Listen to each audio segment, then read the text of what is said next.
என் நெஞ்சில் குடியிருக்கும்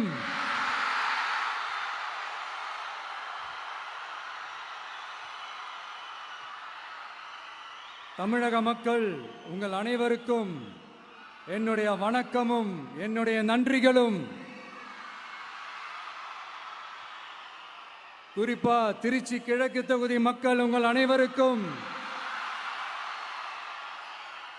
என்னுடைய ஸ்பெஷல் வணக்கமும் ஸ்பெஷல் நன்றிகளும். இதை நான் ஏன் இப்படி சொல்றேன்னா, என்னை இப்போ பெரம்பூர் தொகுதி எம்எல்ஏன்னு தான் சொல்லுவாங்க.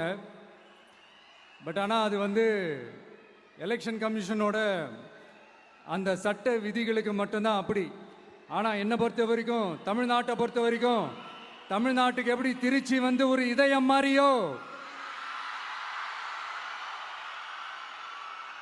அந்த மாதிரி என்னோட இதயத்துக்கு திருச்சி கிழக்கு தொகுதி மக்களும் ரொம்ப ரொம்ப ரொம்ப க்ளோஸ் தான். அதுல எந்த மாற்றமும் கிடையாது. சரிங்களா?